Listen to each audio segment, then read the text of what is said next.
Lord Rothschild, whom he called the most eminent Jew. I think he should have called him the most eminent false Jew, because the real Jewish people have absolutely nothing to do with this New World Order, this aggrandizement of power and the passion to dominate others. This is all among these Khazar warriors that only pretended to embrace Judaism in 741 AD. And this is the world that you and I live in. And I'm so sick and tired of these talking heads when it comes to the election time, trying to enslave everybody and cause racial division to try and get the votes. When ultimately, if Israel would just wake up to who's enslaving us, regardless of our skin color, he says what? I am Yahweh your Elohim that delivered you from slavery. We all need to get out from underneath this slavery system, and we need to come together as Joseph's multicolored Melchizedek cloak. But we've got to help identify who are our Jewish brothers and where are our Jewish brothers as the whole house of Israel comes together. An entire Jewish community is about to reach its promised land. Yet the origins of Beta Yisrael, these black Jews from Africa, will remain a mystery. When Solomon's temple in Jerusalem was destroyed, the Jews were exiled, dispersed in all directions. We never forgot what was written in the Torah. We kept on praying to return. We have no written history, but our forefathers say we came to Ethiopia through Egypt and the Sudan to the Gandhar region. We born a Jew and we will be forever Jew. And so today, I am not trying to find where is my origin. The point is, we came to Ethiopia, and our forefathers fought to remain Jewish, and they passed down their tradition to us. While the Jews of medieval Europe were persecuted and herded into ghettos, Beta Yisrael enjoyed independence with their own rulers and army. Ultimately, most Jews were forced off their land. They were forced into new professions. They became pottery makers, weavers, blacksmiths. Resented, yet necessary. Persecuted, regarded with suspicion, the Jews were labeled falashas. The word means wanderers, landless. This is a very highly emotional video for me, so I had to prepare a script to avoid getting too passionate and rambling as I usually do. This is a topic that the Most High revealed to me last year after fasting 21 days. I struggled as a Haitian for years with loving myself despite being Black and from such a poor and tortured country. I was hurt and confused with the Most High for allowing me to be born with so many odds against me and as part of a race of people that is hated globally. But in seeking him and specifically asking for answers, I sought the Most High. He heard me and he answered.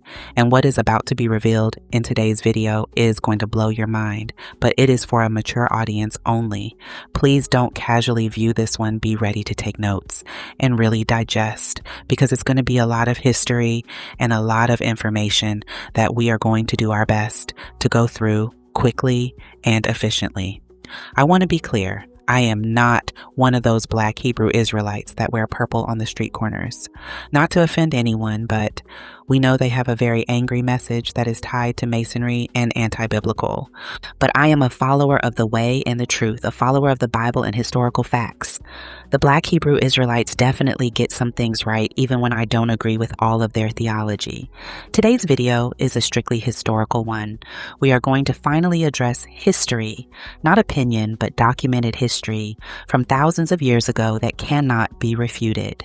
I challenge every person who wants to disagree to cite their sources and prove that this information is not fact. Now, y'all know YouTube loves to mess with me and classify everything hate speech. I want to say that clearly I don't hate anyone. I'm just a lover of truth no matter who it offends. Again, these are not my personal opinions. I want to make this crystal clear. I know many don't like when I share lectures or too many clips, but you will notice that with more sensitive topics like this one, I love to share lectures and clips because it's a safeguard against YouTube.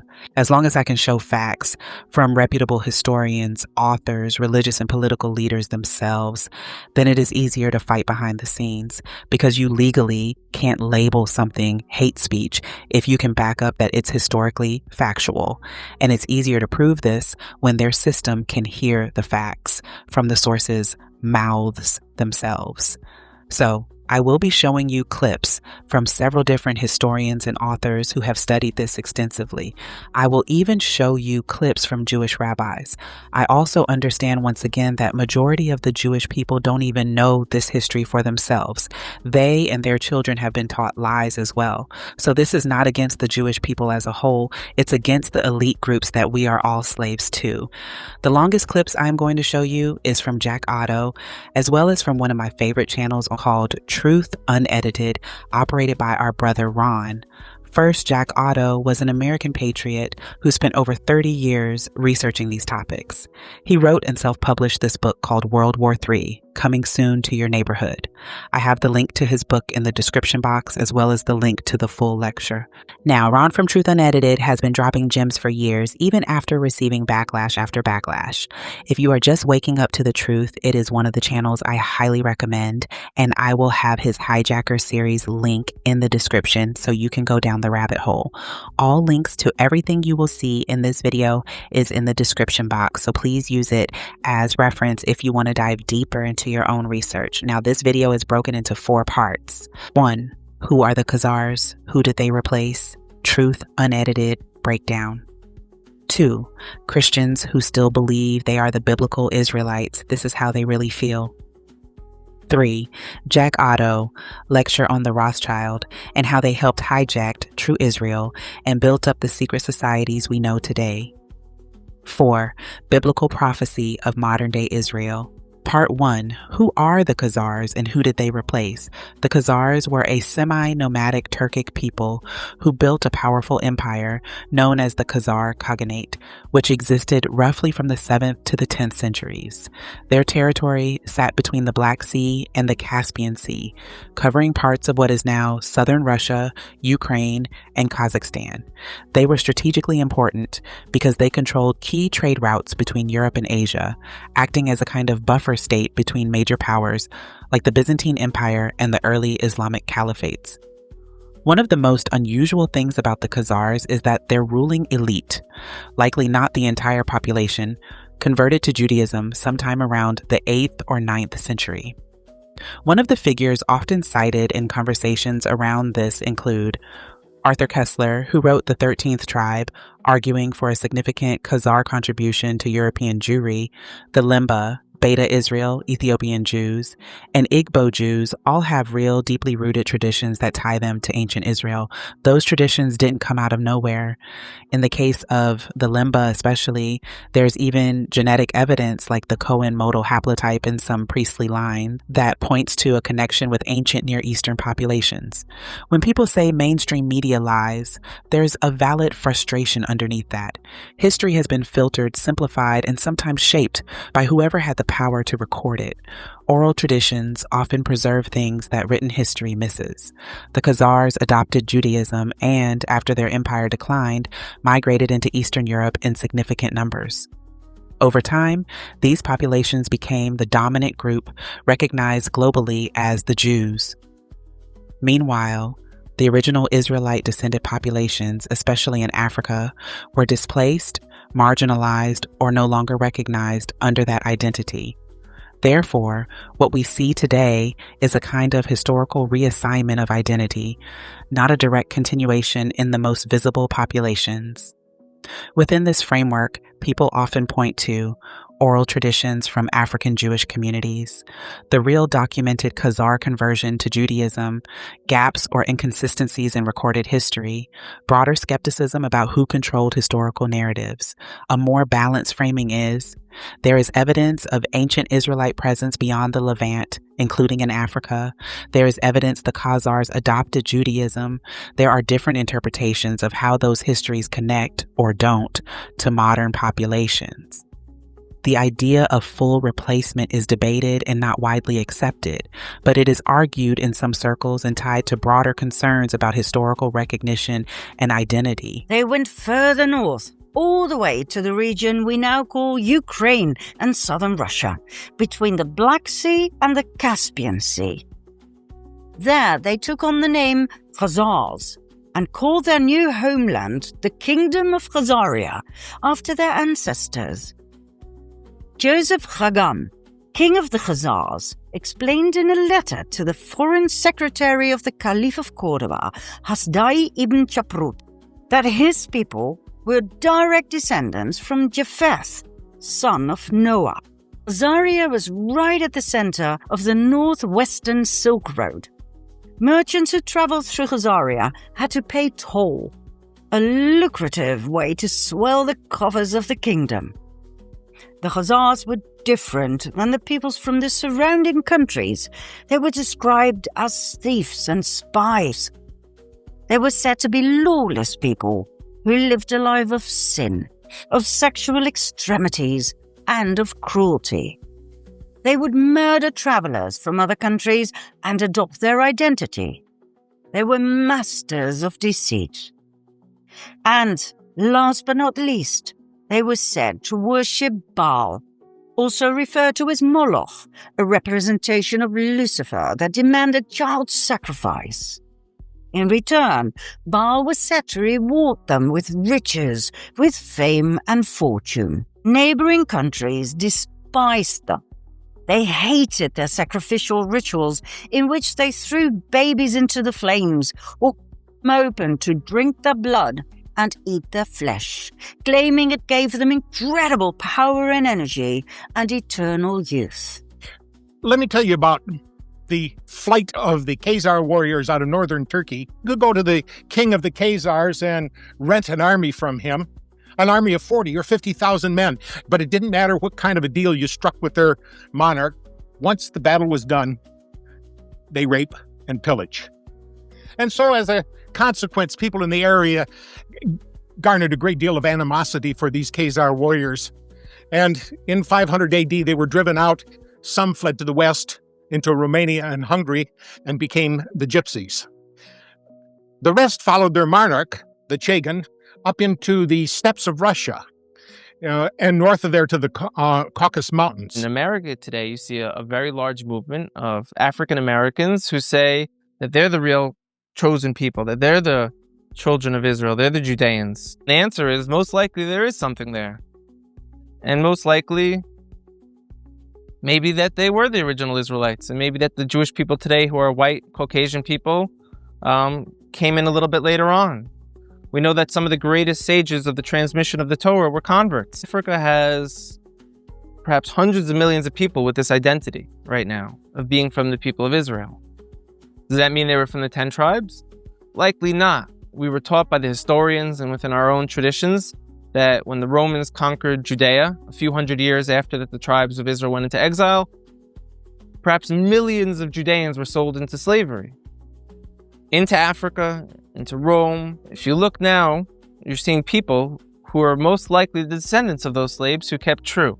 I like to bring up a few specific examples because they're going to be game changers. One of them wrote letters to Israel when it became a state. And they said, we're Israelites out in Africa. Everyone laughed at them and they said, African Israelites, these people are just trying to jump on the first world country bandwagon. They're living in a third world country. They got nothing. We're coming to Israel. We got innovation, technology. So they're trying to get on this train because there's such a thing called the right of return. All descendants of the Jewish people from around the world are able to move to Israel. So they said we are also. And everyone kind of laughed at them, like I said. And a few people took it serious and went out there and started studying them. learned about their culture, and a professor from Duke University went out there and did DNA testing on them.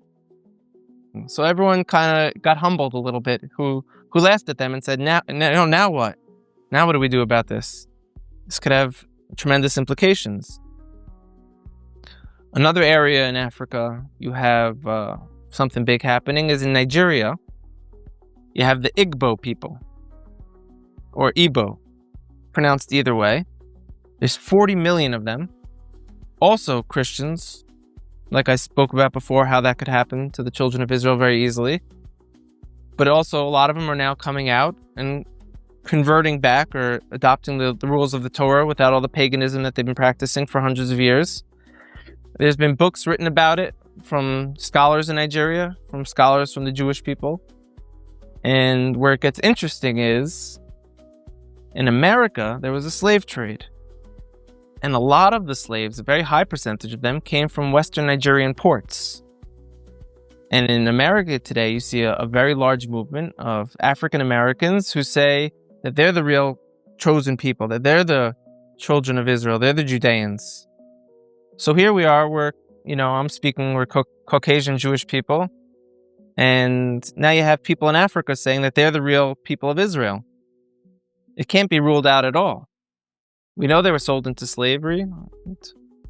We know now that they're fulfilling prophecies by saying, we're coming back. They're called the Lemba, or the Black Jews.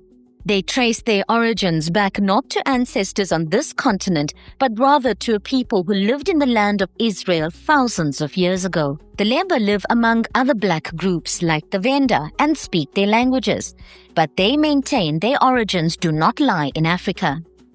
I mean, as I grew up, we were told that we traveled from Judea, settled in Yemen for quite a number of years. Then we crossed into Africa. And of course, that is why we're called Lemba. Although we're black Jews, but immediately we entered Africa, then we're known as the Lemba. The Lemba is a group with a very strong cultural identity and practices unlike that of other groups around them. They maintain traditions which are significantly different from the traditions respected by most of the tribes in Central and Southern Africa. He's found that the Lemba have many practices and traditions that are more Israelite than African.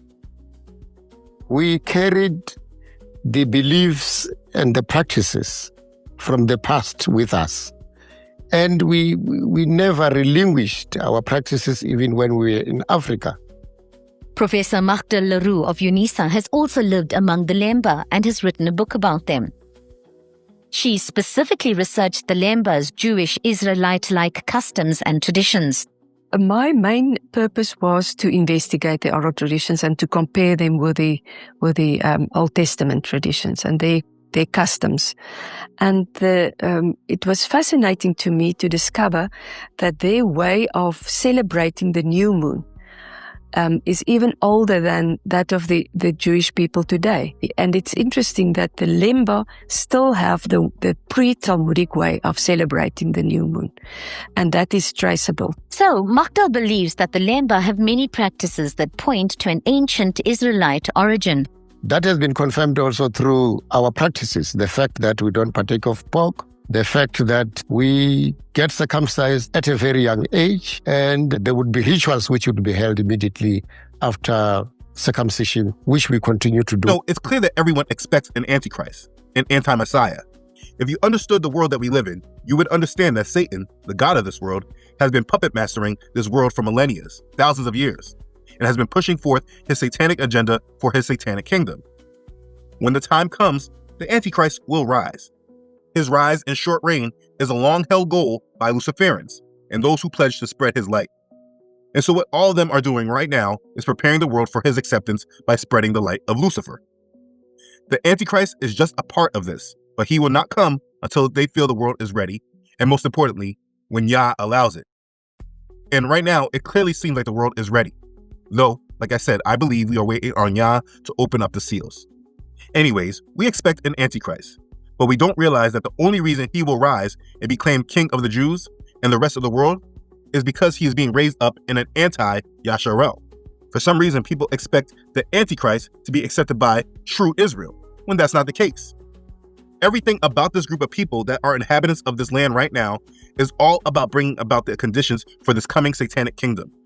This has been a goal for at least a millennia and was only able to come about after the first hijacker that we spoke about in this hijacker series, the Roman Catholic Church, after they dealt harshly with the true Hebrews so that they could properly stamp out knowledge of their existence while bringing the world into acceptance of the hijackers. I love the Semitic people. I do not hate anyone. I simply have a view of history that may differ from what the mainstream teaches you. But this is not about hate, but about facts and understanding. Once this information is presented, a quick Google search can confirm all of this because the information is not even hidden. It's just not mainstream. So for this video, I will be using Arthur Koestler's book, The 13th Tribe, and Kevin Allen Brooks' book, The Jews of Khazaria. Dr. Godby, in his book, The Lost Tribes, A Myth, he speaks on this topic as well. But these books were specifically made for this topic, and therefore they discuss this topic the most in depth. In Kevin Brooks' book, this is a map of Khazaria and neighboring empires in the 9th and 10th century. This area is what we know as Ukraine today. And understand, that's not a coincidence. So the Khazar Empire represented a third force, which had proved equal to either of them, both as an adversary and an ally. But it could only maintain its independence by accepting neither Christianity nor Islam, for either choice would have automatically subordinated it to the authority of the Roman Emperor or the Caliph of Baghdad. Relying on its military strength, the Khazar kingdom was determined to preserve its position as the third force, summing that all up basically saying that in order to keep their independence, they weren't going to accept Christianity or Islam.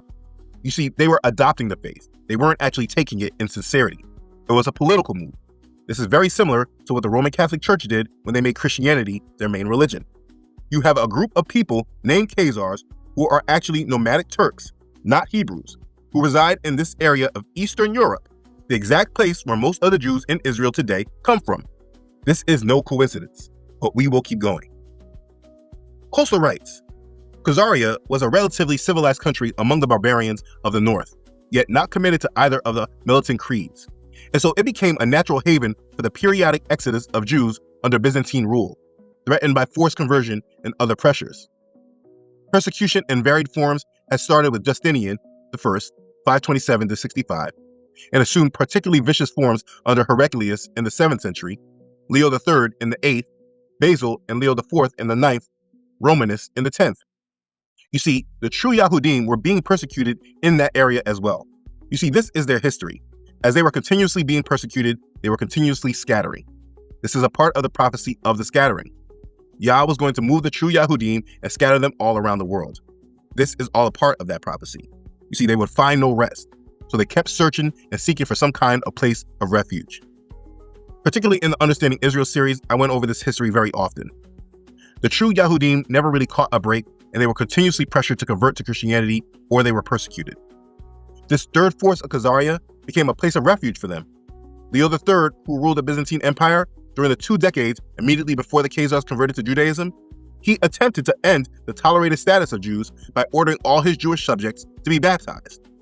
Now, history notes that the implementation of the order seemed to have been rather ineffective, but it led to the flight of a considerable number of Yahudim from Byzantium. The only mercy shown by history to the Yahudim who took flight or were driven to it was the existence of Khazaria, both before and after the conversion. Here's a name that you want to research: King Bulan of Khazaria.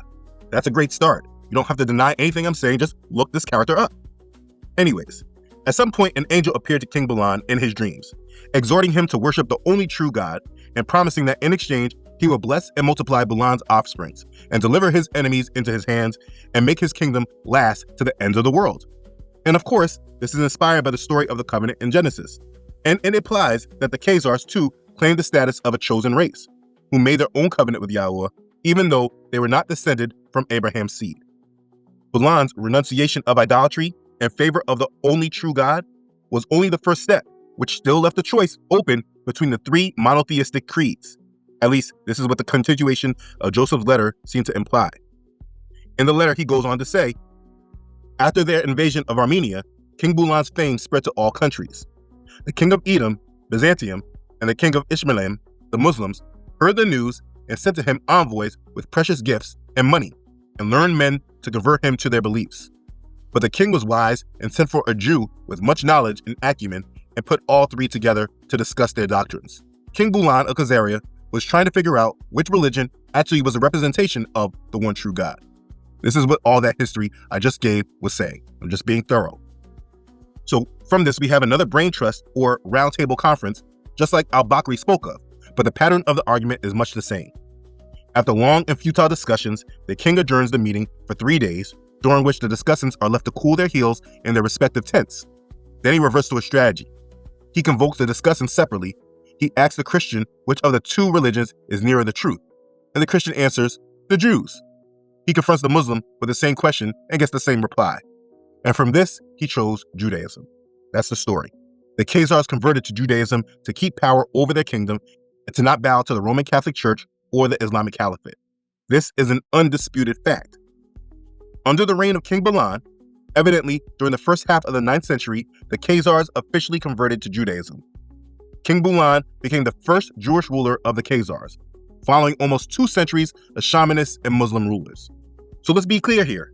When speaking of this people, we are not speaking about people that were prophesied of, but people that hijacked a covenant in the 9th century. And the information is out there easy to find for anyone who desires to know the history for themselves. Again, just do a quick Google search of King Bulan of Khazaria and then ask yourself, why have you never heard of him? This seems like a pretty big event, a very big thing that we should at least know about. This point in history right here, there was a group in the world that were Jews that were not Jews by blood or by covenant, but by conversion. And this is very different biblically compared to what Bible prophecy actually deals with. You cannot just convert a group of people into Yah's promise and just take their covenant. It does not work this way. And listen, everyone just needs to deal with that. That's why we have a difference in Hebrew right now, why there's modern Hebrew and Paleo Hebrew. They changed the language. Just be clear that while the rest of the scattered Yahudim around the world were suffering from persecutions and from forced baptisms and conversions, the Khazarian Jews did not meet with that same struggle. They were the third force in the world. That's not to say that they did not have contenders that are against them, because that's not true.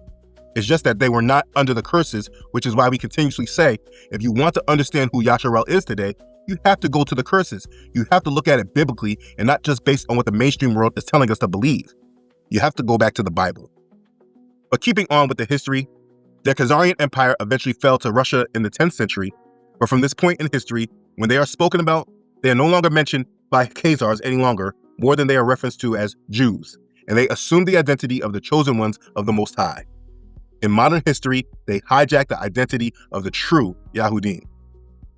For instance, in the accounts of when Russia turned to Christianity, in the Russia Primary Chronicle, also called Chronicle of Nestor or Kiev Chronicle, it gives a detailed account of the early history of the Eastern Slavs to the 2nd decade of the 12th century. It speaks on Prince Vladimir's conversion to Orthodox Christianity. It tells us, before his conversion series of diplomatic maneuverings and theological discussions with representatives of the 4 major religions, this is very much like a kind of mirror image to the debates before the Khazar conversion to Judaism. There were now 4 major religions because of the break between the Roman Catholic Church, which was the Latin Church, and the Greek, which was the Orthodox Church. The Russian Chronicle's account of Vladimir's conversion first mentions a victory he achieved against the Volga Bulgars, followed by a treaty of friendship. The Bulgars declared, "May peace prevail between us till stone floats and straw sinks." Vladimir returned to Kiev, and the Bulgars sent a Muslim religious mission to convert him. They described to him the joys of paradise, where each man will be given 70 fair women. Vladimir listened to them with approval, but when it came to abstinence from pork and wine, he drew the line. "Drinking," said he, "is the joy of the Russes. We cannot exist without that pleasure." Next came a German delegation of Roman Catholics. They fared no better when they brought up, as one of the main requirements of their faith, fasting according to one's strength. Then Vladimir answered, "Depart hence. Our fathers accepted no such principle." The third mission consisted of Khazar Jews. They came off worse, and I want you to really listen to this and note this. Vladimir asked them why they no longer ruled Jerusalem. They made answer, "God was angry at our forefathers and scattered us among the Gentiles on account of our sins." These were Khazars that were saying this. The prince then demanded, "How can you hope to teach others while you yourselves are cast out and scattered abroad by the hand of God? Do you expect us to accept that fate also?" Do you understand? This is how they answered him. Because they converted to Judaism, they took on the full identity of the Yahudim and were even representatives of this to the rest of the world. And guess what? The rest of the world didn't care. People were converting to either Christianity or Islam. These converts were allowed to be Jews, and therefore they were, while the true Yahudim were not allowed to be Jews, and they were forced into conversion. And this is clear that the identity of the true Yahudim was then hijacked. Now listen, before I get to modern history, let's get a few other things clarified. Throughout history, the Khazars did not just stay in that land. They spread out and dispersed.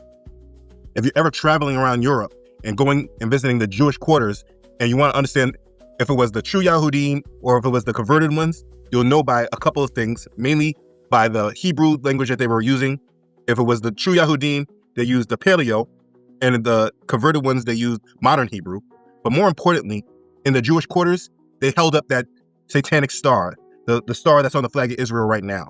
So if you ever see that, and they said that this is where the Jews were, you know that this is the converted one because the true Yahudim never used that symbol. Kevin Brooks' book goes into great detail of this, though, about the scattering, if you want to read on it further. There is detailed record of how they spread into Hungary, how they spread into Transylvania, which is Romania, Moldova, they went into Lithuania and Belarus, into Poland, Russia, Spain, Ukraine, and of course, Germany. We get the term Ashkenazi because they were in Europe. These Khazars spread all around Eastern and Western Europe and North Africa. This was their scattering. And while the true Yahudim were being persecuted, they were not a part of it. That's why they were able to keep their faith. This was a hijacking of an identity, and later on, as the hijacking grew in strength and many other agendas came along, like the transatlantic slave trade or the conversion of the many true Yahudim in Europe, over time losing their identity, in our modern times, they hid the history and they put it behind race and skin color, which is the subject that most of you deniers, you guys can't get past it. All you want to see is skin color. That's why you call us black people. I keep telling everyone in these videos that when you look at skin color, you are moving through your flesh because this was a taught mindset. It was taught to you. The overall history of this world was not this way. It was about tribes of people. So if you're not looking at the tribes of people, you're not really understanding the world that you live in. You want to know why some are called Ashkenazi? According to an article from Harvard Medical School on November 30th of 2022, titled Ancient DNA Provides New Insights into Ashkenazi Jewish History, the largest study to date of ancient DNA from Jewish individuals reveals unexpected genetic subgroups in medieval German Ashkenazi Jews and sheds light on the founder event, which a small population gave rise to most present-day Ashkenazi Jews. The findings, spearheaded by geneticists from the Hebrew University of Jerusalem and Harvard Medical School, were published November 30th in Cell. About half of Jewish people around the world today identify as Ashkenazi, meaning that they descend from Jews who lived in Central or Eastern Europe. The term was initially used to define a distinct cultural group of Jews who settled in the 10th century in the Rhineland and Western Germany. Yeah, read the rest of the article on your own if you like. I just want to point out that this is the exact history I have just given you. And here's the thing, these people, they're not even hiding it because they use the name Ashkenaz, which is a son of Japheth, showing that they are Europeans that do not descend from Shem. But because people are so moved by skin color and race, they want to gloss over all this because that truth is easier for them to accept. It's easier for them to look at skin color and not about the tribes that these people actually come from. Now, there is more to this history because as time progressed, there were those who came out of that history and were used by the enemy and given massive wealth and control. And they used this control to exert power over the whole world. They were sold out to Lucifer. They even made it that it's anti-you-know-what to speak of their wealth and control behind the scenes of all the industries of this world. These people are Khazars. If you even just go back to the Bible and look at the blessings and the curses, if you believe that these people are actually the people of the book, they should not be blessed. You believe that they crucified the Messiah. Why would they be blessed for that? They are, in fact, cursed, which is why you see the curses established on one people in this world. The real challenge is that we're dealing with maps from our conquerors. We have their history and know these lands based off their maps. I recognize that these territories could just be major lies in itself. But rather than making a difficult subject more difficult, I'm sticking to what I can clearly document and show. The land of Israel, specifically the city of Jerusalem, have been highly contested for millennia, but not for the reasons that we're seeing today. The conflict that we're seeing today is not a long-held conflict. It was created after World War II. Now, it's important to understand that what we're seeing in Israel today, it's a modern conflict made after a redistribution of land. Now, a lot of that land of Palestine that we just went over, Though it was occupied predominantly by Muslims, it was at some point owned by the Rothschilds family. The Rothschilds brought much of the land in Palestine, now called Israel, from the Arabs and Turks. The family was and are huge supporters of the Zionist movement. The Foreign Office, November the 2nd, 1917. Dear Lord Rothschild, I have much pleasure in conveying to you, on behalf of His Majesty's government, the following declaration of sympathy with Jewish Zionist aspirations, which has been submitted to and approved by the Cabinet. Possibly the most famous letter in modern Jewish history, and it begins with 3 words: Dear Lord Rothschild. Why was it that this letter was sent by the Foreign Secretary to your great-uncle Walter? So they felt that the Rothschild family should be the one to whom it was addressed. And Walter was Lord Rothschild. Why are they only teaching you the history of slavery as far back as the 16th and the 17th century? Because they don't want you to go farther back than that, because then you'll actually find out the truth. But from the 16th and 17th century, we'll teach you about slavery. You've got to go further back. And you've got to understand and question, why do they do this throughout the whole of America, in all the public schools? Why do they only go back as far as the 16th and the 17th century to talk about slavery? We've got to go further back than that. Islam designed infernal slavery, and then the Ashkenazi Khazars, those who say they are Jews and are not, are the ones that marketed it, and the regal Negro nomads exiled from the kingdom of Judah were the main recipients of it at the hands of the indigenous black Africans. Because you've got to understand, the regal class of the House of Judah came down from Israel, and they came into the land of the black Africans.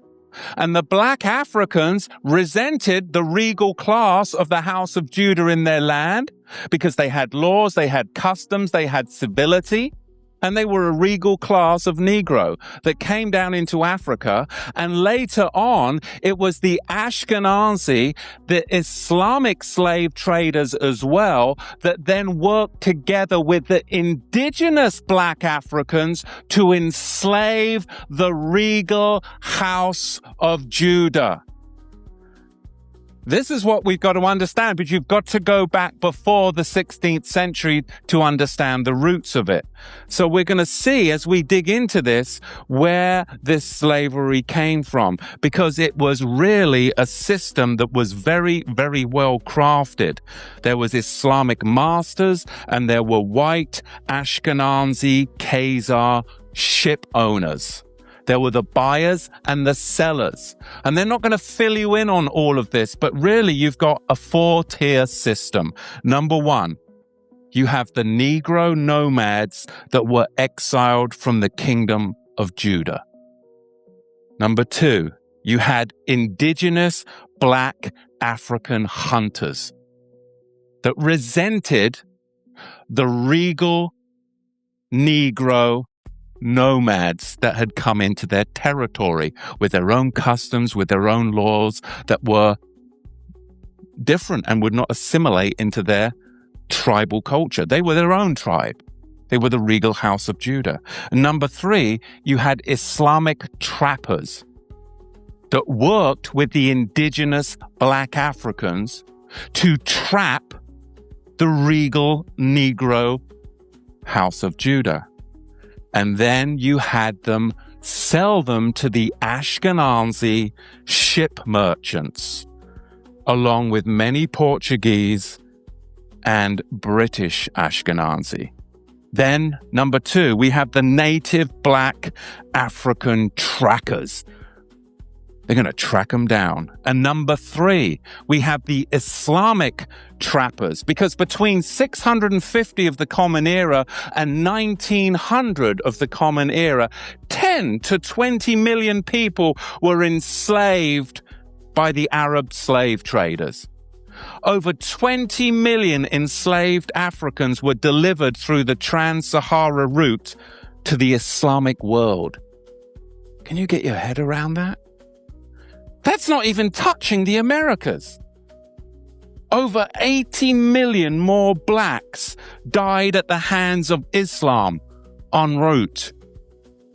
And number 4, we have Ashkenazi Khazar Jewish ship merchants. And of course, the Portuguese and the British Ashkenazi were the main buyers. Islam and the Ashkenazi, those that say that they are Jews and are not, were the main sellers. Does that make sense? You've got to dig into this further. We have the 2 tiers right there. We have the Islamic trappers, and then we have the Ashkenazi ship merchants. You see, the Romans, they were globalist slavers. They were globalists then and now. They just migrated to Gaul, Ashkenazi, the sellers, and Britain, the British, of course, the buyers. German Jewry and British Jewry, where have they gone to? Well, they've descended upon Wall Street, upon Hollywood and Washington, D.C., as we see it right now, just to fuel this cataclysmic final war of globalism, which is none other than renaming colonialism. Because Islam and the Slavic regions, I mean, where do we get these names? Yugoslavia, of course, Czechoslovakia, Slovakia. These were all regions of bestial slavery that eventually arrived on the African continent. These were areas where Islam invented infernal slavery up in those Slavic regions that then eventually arrived on the African continent, and the black regal Negroes of Judah were the recipients of it. But not only black Judah, but Europeans were even kidnapped by the Arabs and the Ashkenazi traders during the war or peace periods in the medieval times. The last time the true Hebrews were in Jerusalem, in 70 AD. This is the last time the real Hebrews, say real Hebrews, were in Jerusalem. Put it on me, Tim. Now, the Hebrews that are there now are converts. They come from Khazaria in the Caucasus Mountains, White Mountains, in the southern hemisphere of Russia. They had a king in 700, was it AD, 70 AD, called King Bulan. He decided that they had Christians coming against his kingdom on one side. He had Muslims coming on the other side. He didn't want to be Muslim because they was called the serpent people, very wicked people. So he said, we'll be Jews. He sent to Jerusalem to get rabbis, Babylonian Talmudic rabbis that came and taught them Judaism, and they converted the whole country to Judaism and called themselves Jews. These are white folks that called themselves Jews. They migrated from the Caucasus Mountains down into all of Europe.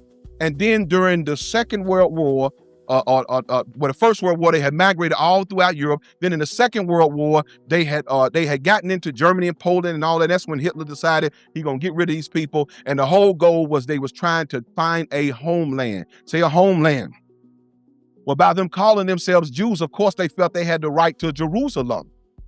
But they were not the real Jews. But the Palestinians was living in Jerusalem at the time, which they not the true people supposed to be there either, but they more Semitic than these white so-called Jews. You got what I'm saying?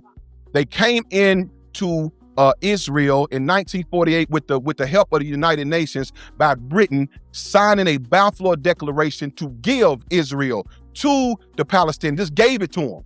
To give it to these white Jews without, how can you give somebody, that's the same thing they did in America.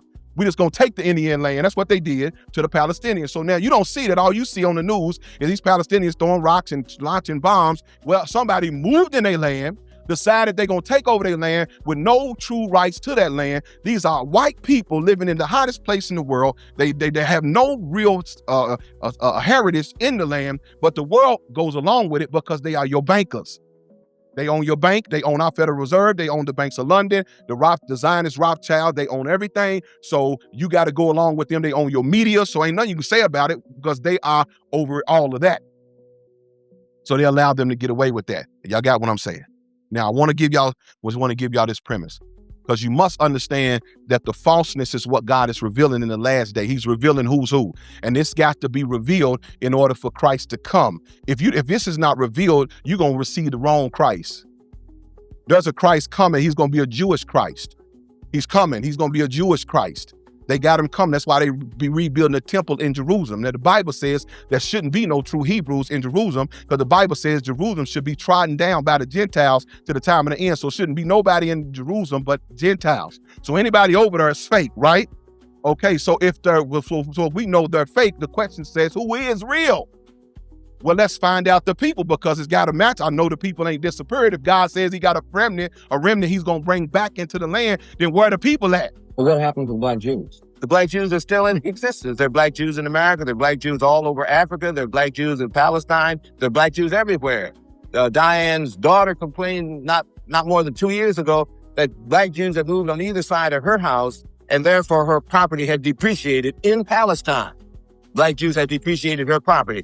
Jews had moved directly from Palestine to India, and the community celebrated its 1900th anniversary or something, and they had white Jews who had emigrated from Europe and black Jews who had originally come from Jerusalem at the fall of Jerusalem, had an uninterrupted straight line of connection from the fall of Jerusalem to India. All over the world there are black Jews, but the Zionist Jews who have been converted to Judaism have taken over the control of the definition of what Judaism is. As white people do with anything, if they come into it, they take over and define what it is, as you stated in your introductory statement. So we have to remember that white Jews, when you see them on the street, are not the Jews of the biblical period. And that sometimes confuses black people. There was no word called Jew in the ancient world.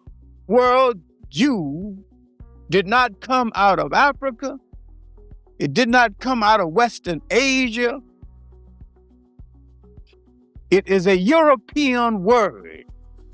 Tell me, how can 600,000 people cross the Nile? Cows, children, goats, sheep, get on the other side. No laws. The Nile just dried up. It must have been muddy. They didn't even get their feet muddy. Now, you can do it with imagination, but in fact, you can't do it. They copied, these Western Asian people copied Nile Valley folk stories, personified themselves into the story, and sold you your own story, and you bought it. Before their entry into Africa as visitors seeking food and shelter, there in Africa, they sought and found food and shelter. They have never been our friends when we needed them. In the concept of a historical alliance between African people and people called Jews is a lie and a myth and a misconception. Part 2, Christians who still believe they are the biblical Israelites. This is how they really feel about Christ and how they feel about you. I did a video on the Kabbalah already that goes even deeper into the Talmud and their beliefs, but I want to recap just a few of their beliefs to refresh your memory.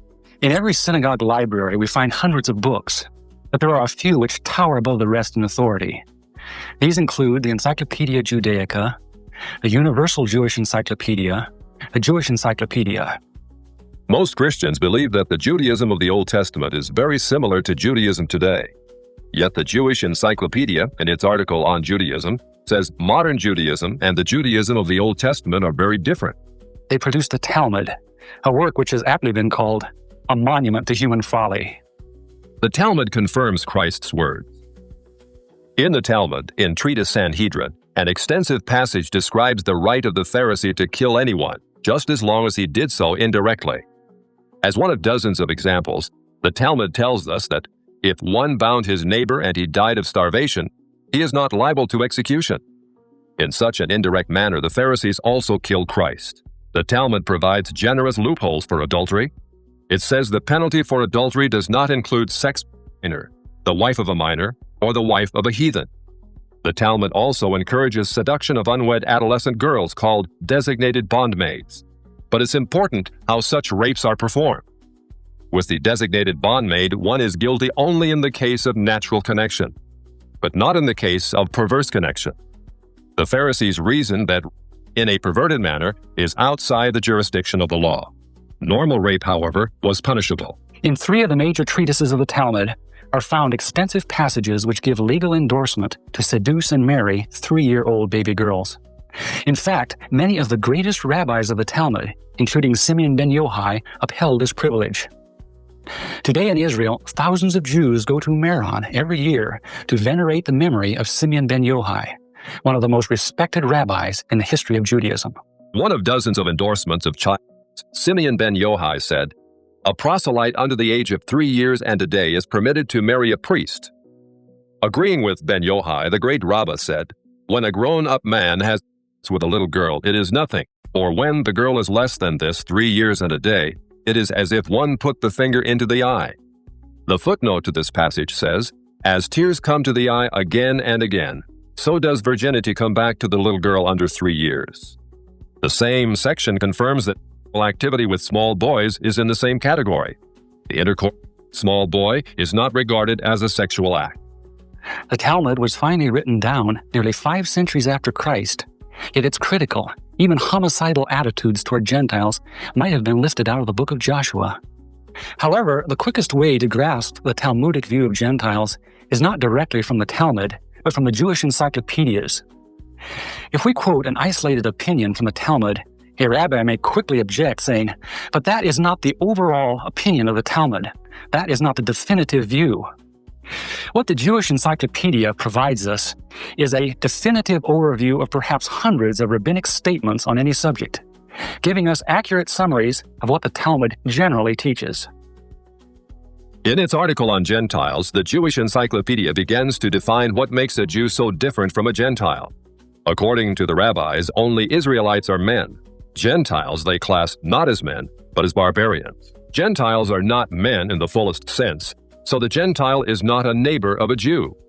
Further, since Gentile laws were too crude to admit of reciprocity, meaning too crude to be taken seriously, the Gentile was forever beneath the Jew.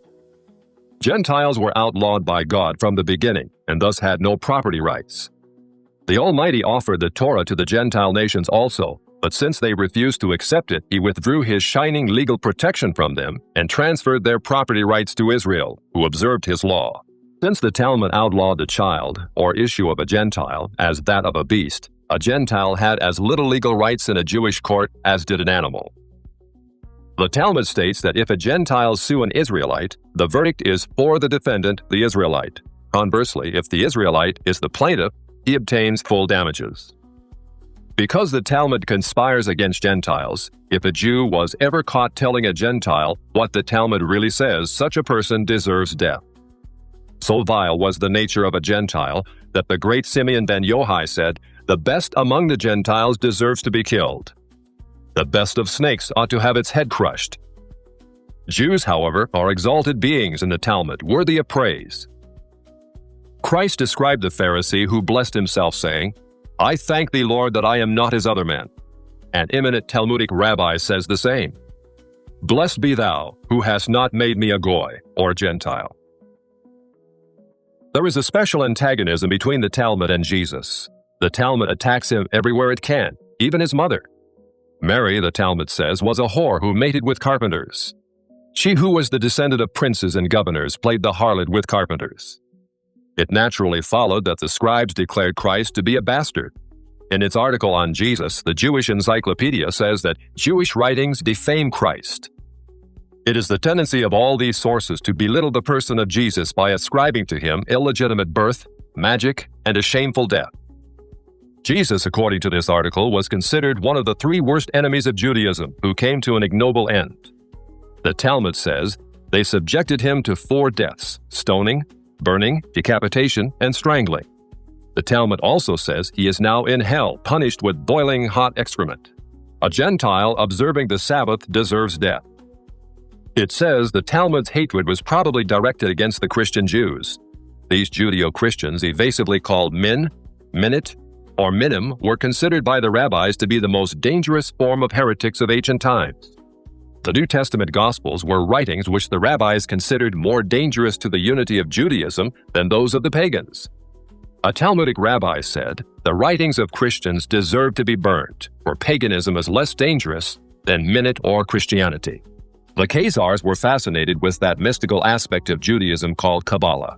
Kabbalah was the Jewish form of ancient Gnosticism, a belief that God is unconscious yet everywhere, revealed in different levels of refinement throughout the universe. Of course, Judaism was always unique among ancient religions in its belief in a single conscious God, a God not only capable of creating the worlds, but of punishing evil and rewarding good.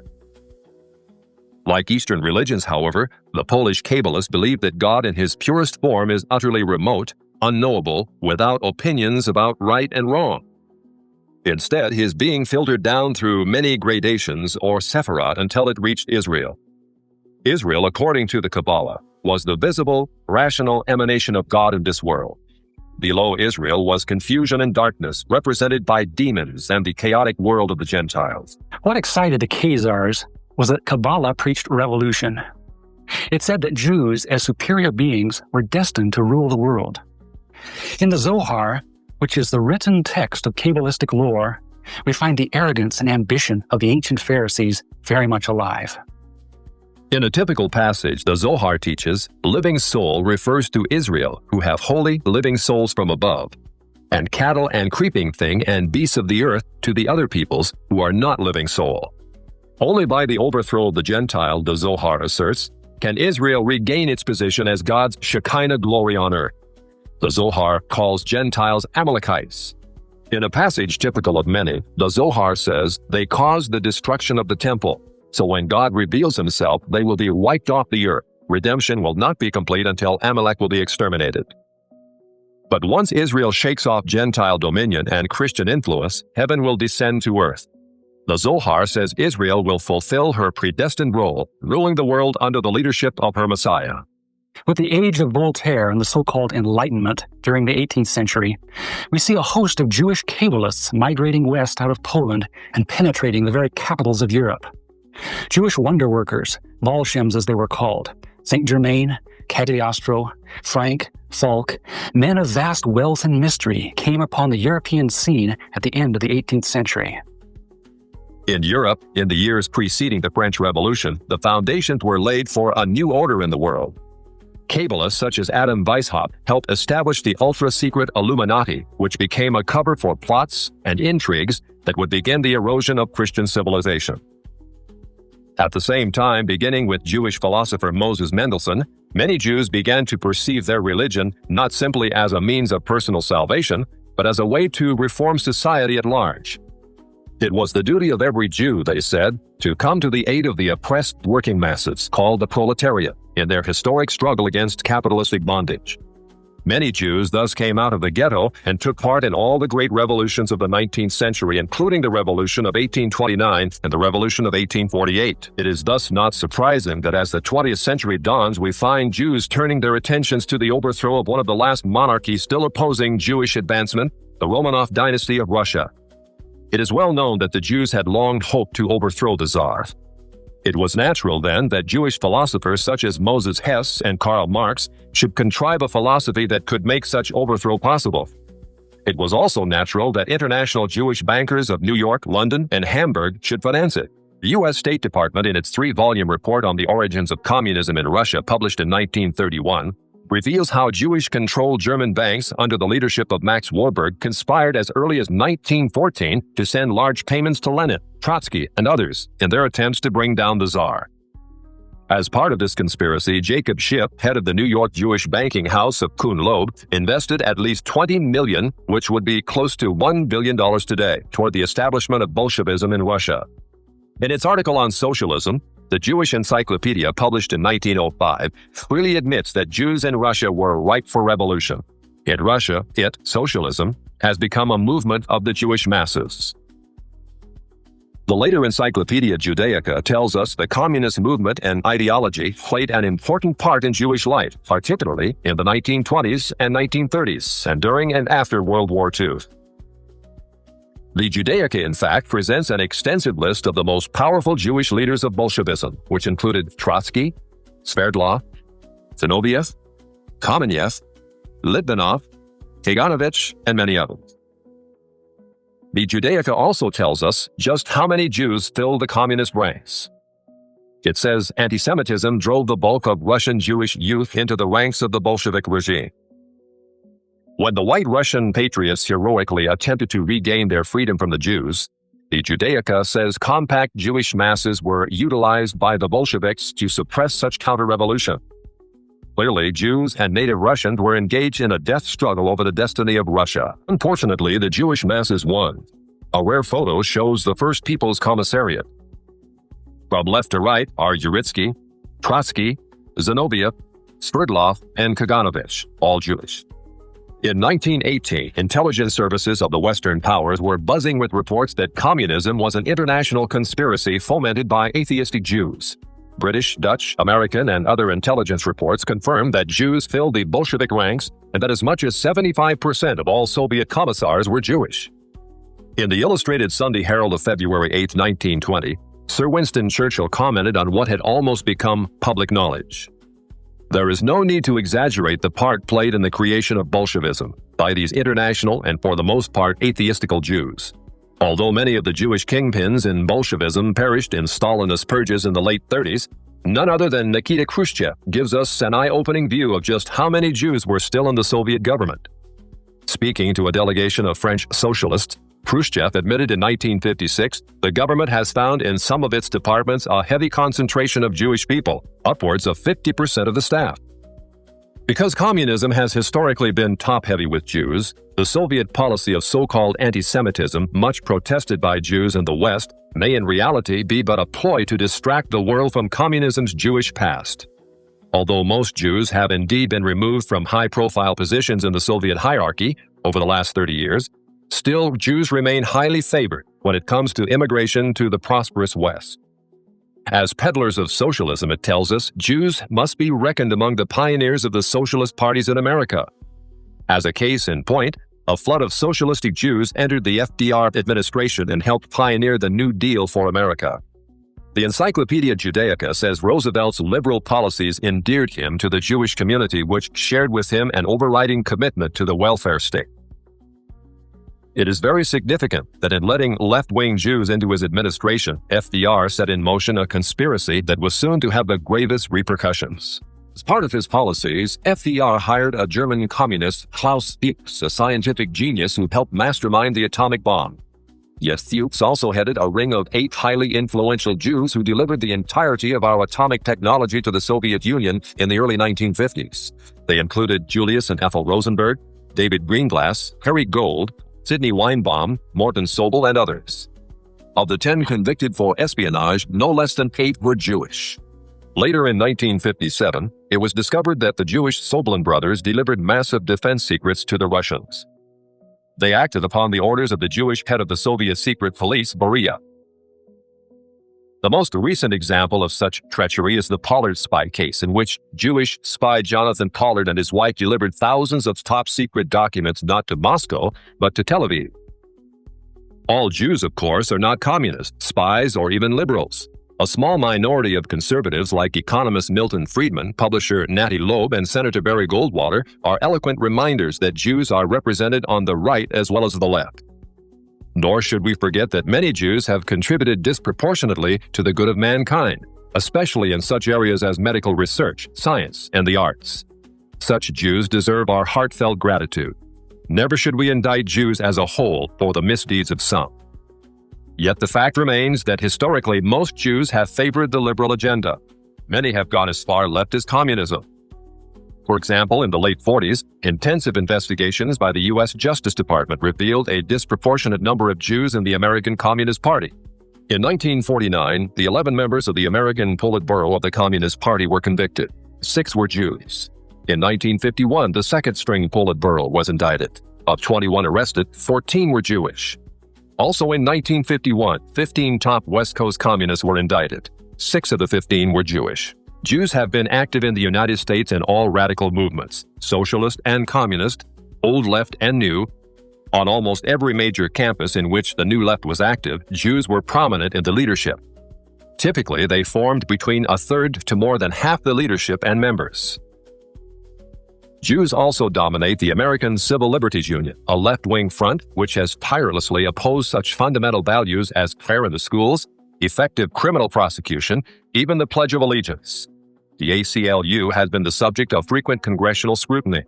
As early as 1931, a special congressional investigating committee prophetically described a role which has become all too familiar in recent years. It claims to stand for free speech, free press, and free assembly. But it is quite apparent that the main function of the ACLU is to attempt to protect the communists in their advocacy of force and violence to overthrow the government. Today, the ACLU is led by Jewish National Director Ira Glasser, the 5th national director in its history.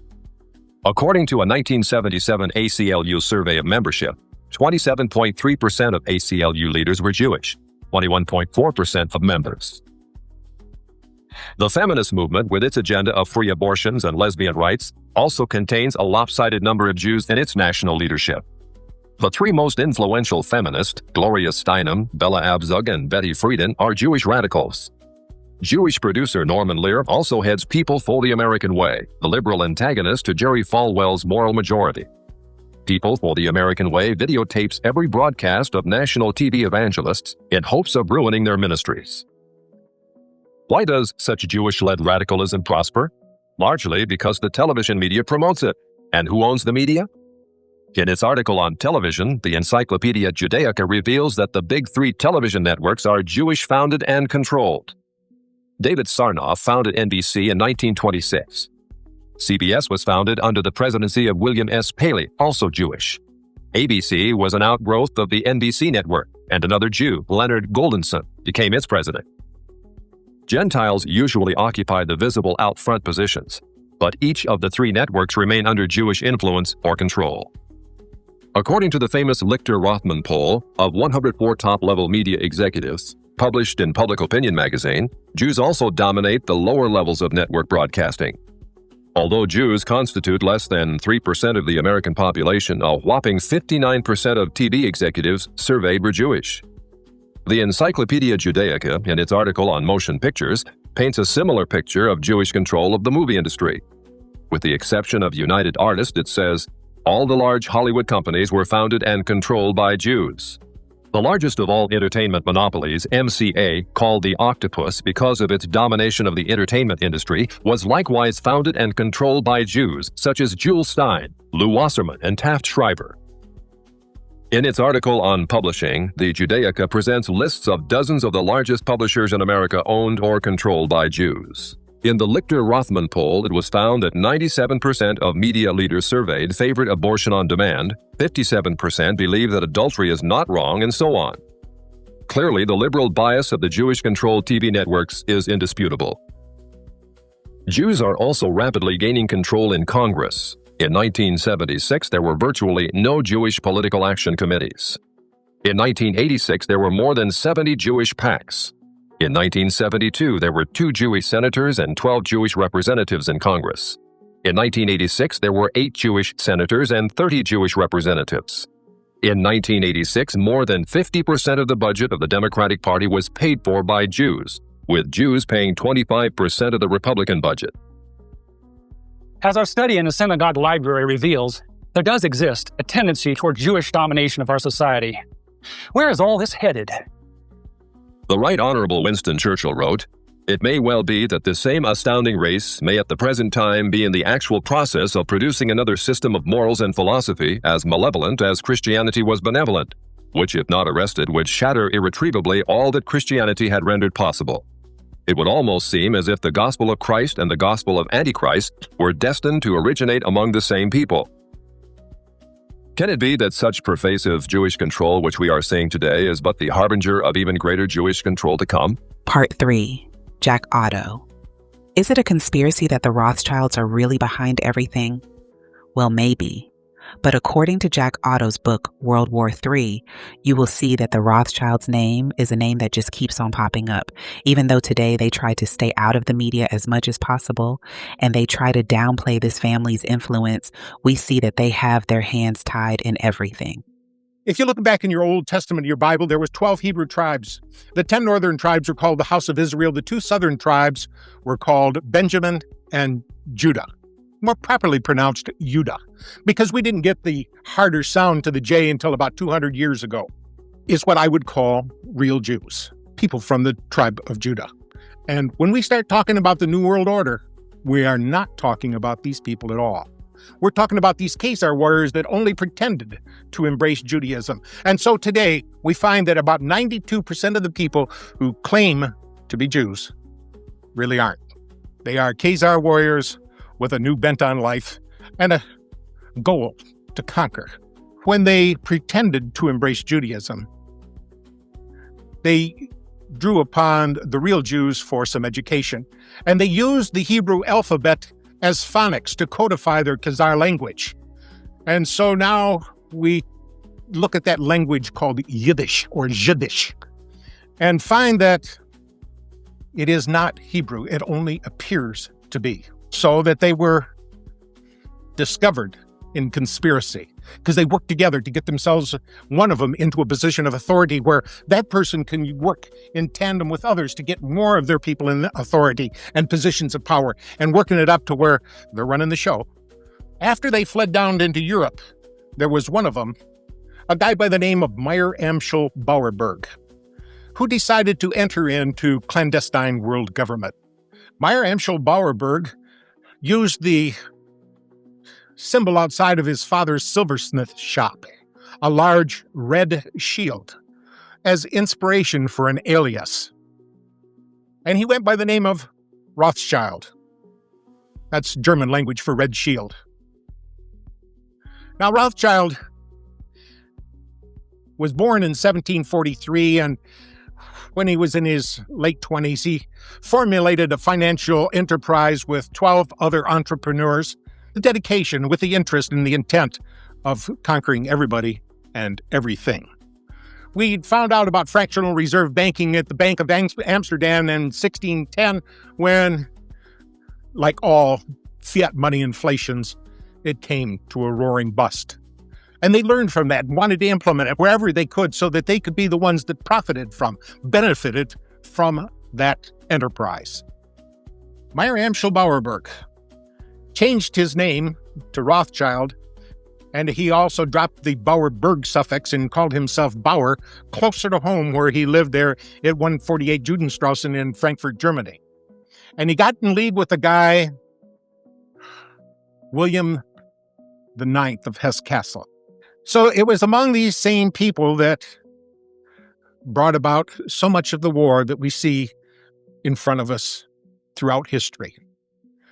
It was fomented primarily for profits and to scare us into believing that the only way that we could circumvent this war, to get this behind us, is if we were to form a league or United Nations.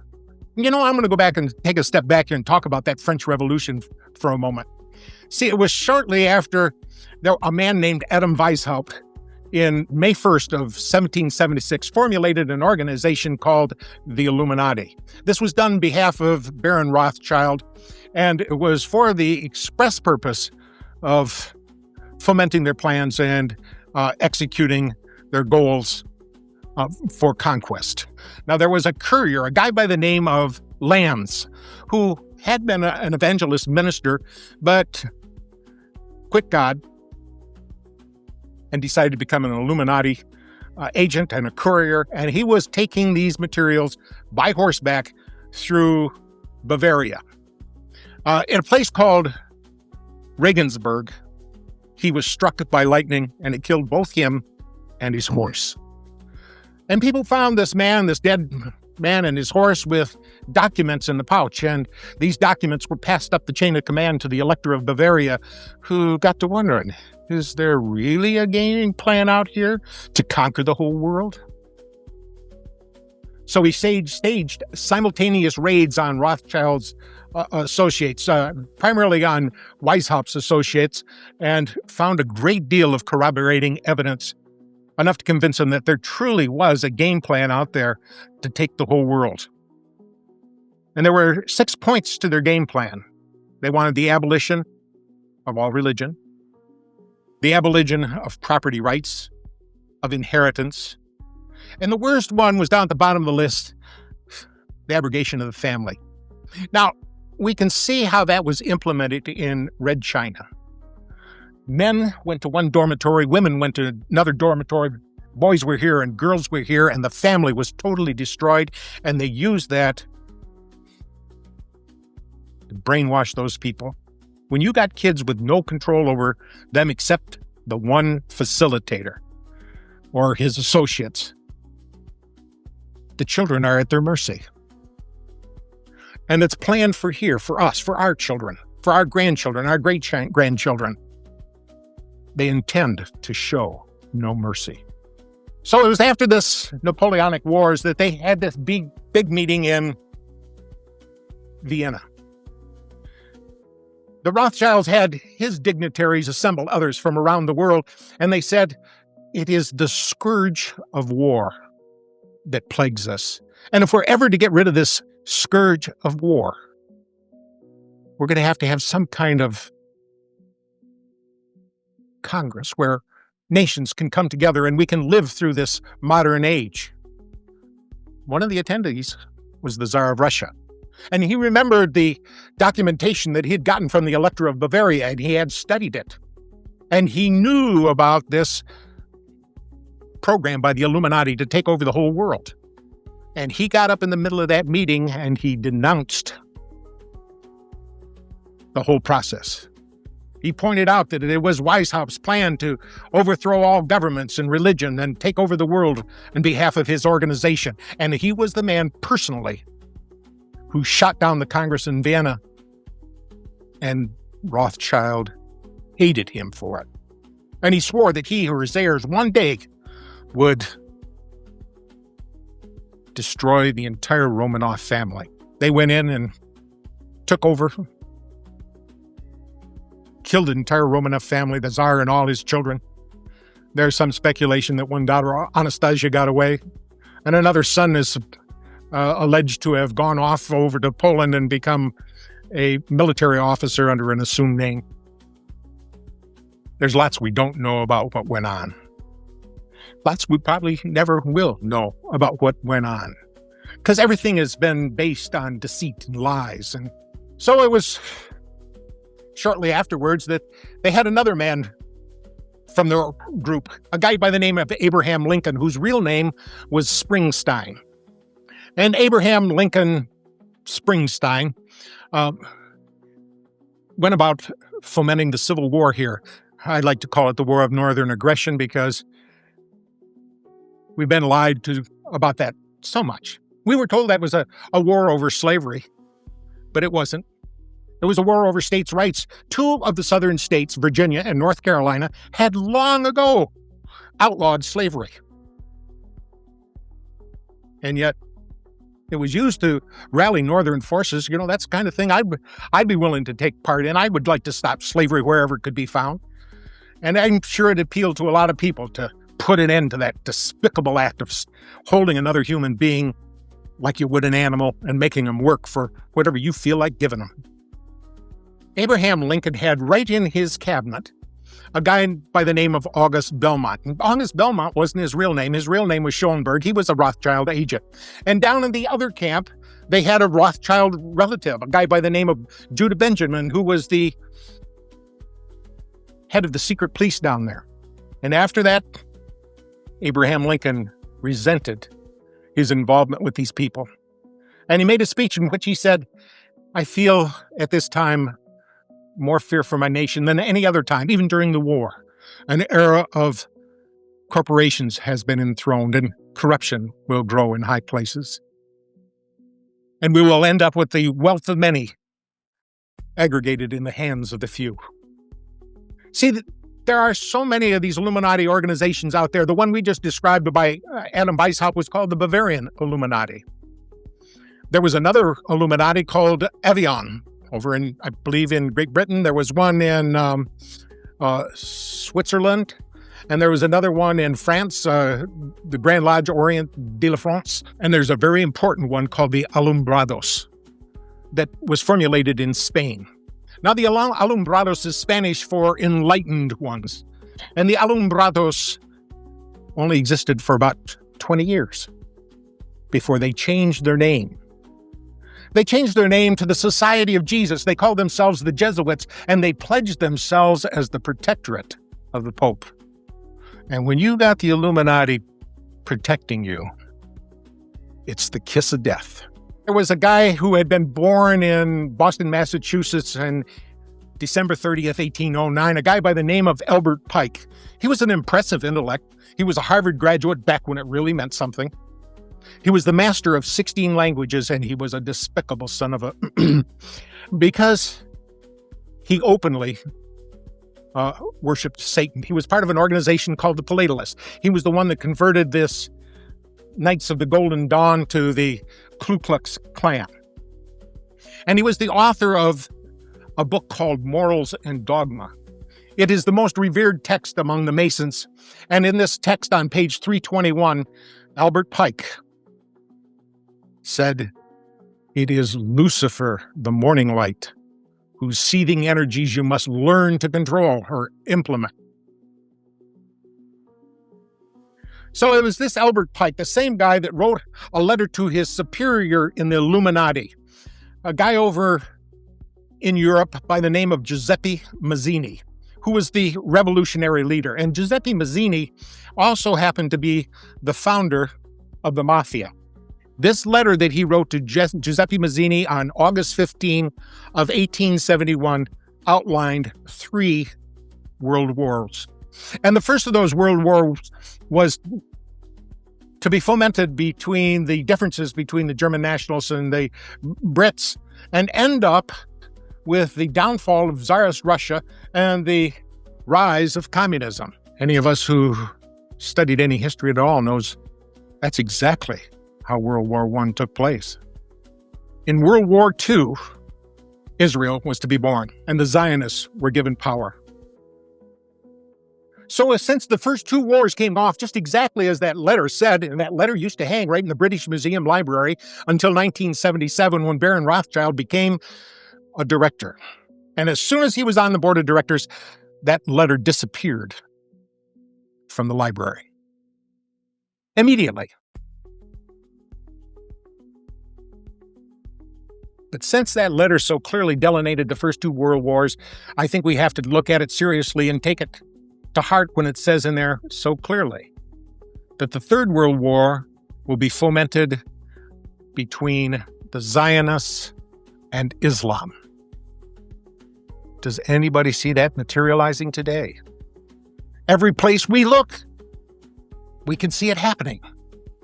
And we can see that the power they have here in this country to run things and to pull the nastiest little scams, and America believes it. Because they don't realize who it is that owns the newspapers. They don't realize who it is that owns the television.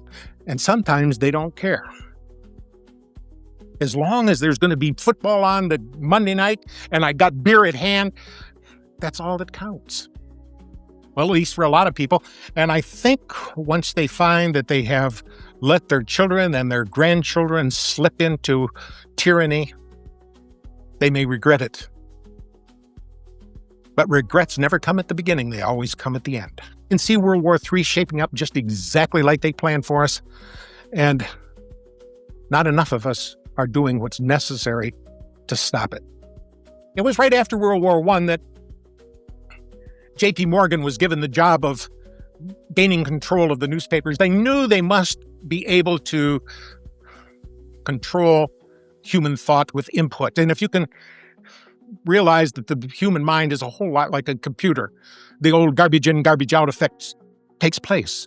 If you can control what people hear and see, then you can pretty much control what they think. And they were able to utilize newspapers and now radio and television for just exactly that purpose. Now, there were 78 newspapers, major ones, that they really needed to get control of, but J.P. Morgan thought if they got 25 of them, that would be enough to control things, but it wasn't. They realized soon afterwards that they had to get all of those newspapers under their control, and we got the likes of guys like David Rockefeller, who announced that he wanted to thank the people of the Washington Post and the New York Times for respecting their pledges of discretion at the CFR and Bilderberger meetings. And he said if it wasn't for their discretion, it would not have been possible to prepare the world for a new world order. Oh, we heard George Bush say that a lot, didn't we? George Bush Sr. He was always talking about New World Order. When he went into Iraq, he said, this is much more than about one small country. This is about a big idea, about a new world order. There's a lot of people don't even know that on the back of their dollar bill where they see that all-seeing eye of the pyramid, what that means. They don't realize that's occult symbolism that was put in by these Satanists during the Roosevelt administration by his vice president, a guy by the name of Wallace. They don't speak Latin, so they don't realize that Inuit Coepitus up at the top says announcing our enterprise. They don't realize down at the bottom of the pyramid where it says Novus Ordo Seclorum, what they're talking about is Novus is new, Ordo is order, Seclorum is world, the entire world minus God. So we're talking about a new world order without God. We have little time left. So much of what they've done has been implemented, and we can see that they were able to do a lot of this through fractional reserve banking. That was accomplished several times. We had central banks here in America, even when they weren't supposed to be, when the people were against them. Oh, they never dared to call it a central bank. But essentially, that's what it was. The War of 1812 was fought just because people weren't going to have a central bank. But by 1816, at the Treaty of Ghent, we had another central bank here in America. Because all it takes is a little change on that lever, and they start taking money out of the system. And when they take the money out of the system, it becomes sluggish. Just like you, if somebody took 1/3 of the blood out of your body, it would affect you. Well, that's what happened here. They told us that the Great Depression was brought on by people who were investing in the stock market on a shoestring.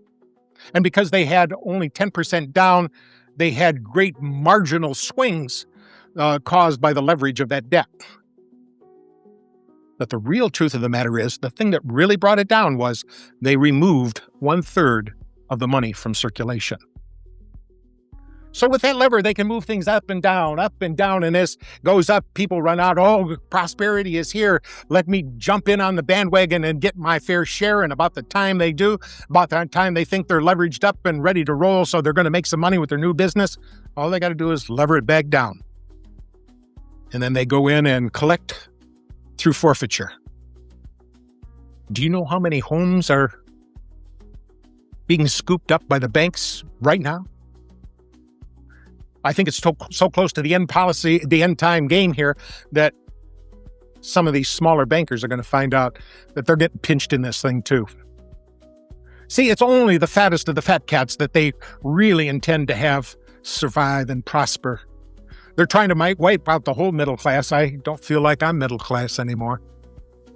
I feel like I have been reduced to the impoverished. Life is not the same as it used to be. We just do not have the same kind of prosperity that we once had.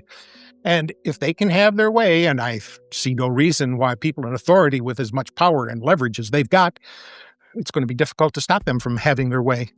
We're all going to be reduced to abject penury.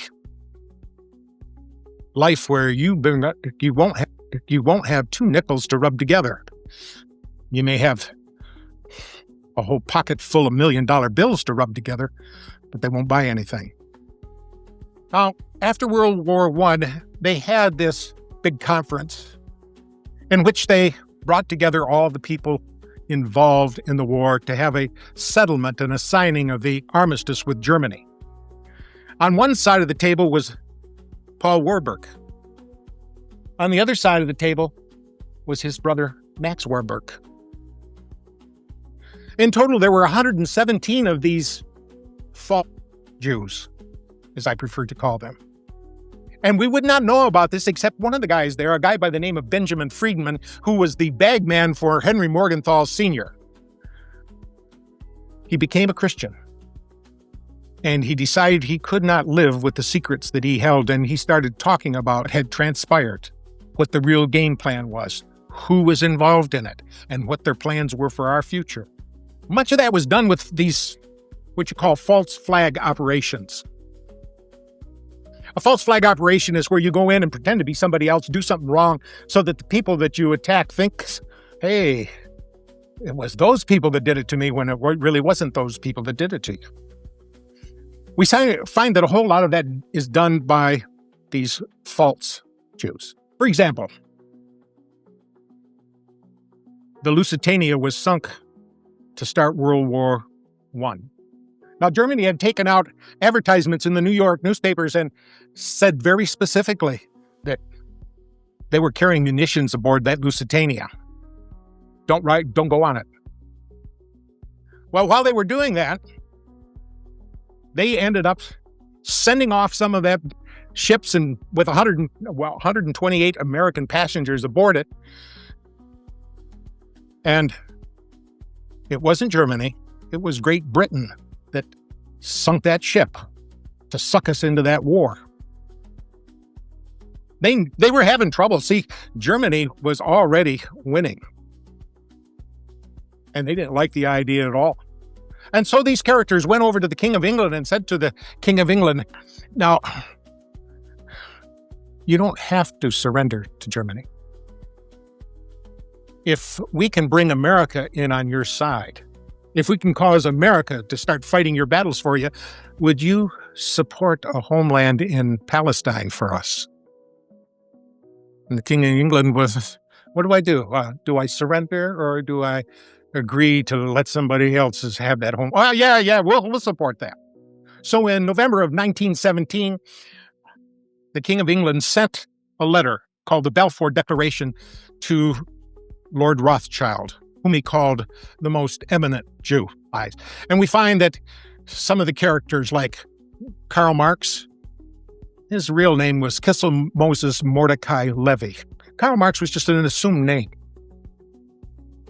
And he worked with people over there like Lenin, whose real name was Ulanov, and the commissar of the Red Army and Navy, called Leon Trotsky. His real name was Lev Davidovich Bronstein.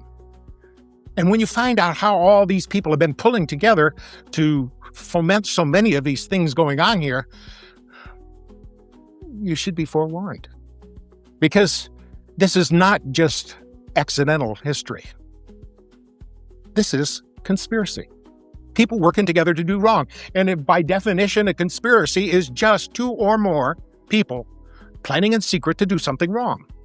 And by that definition, there must be thousands, millions, maybe even billions of conspiracies going on all the time.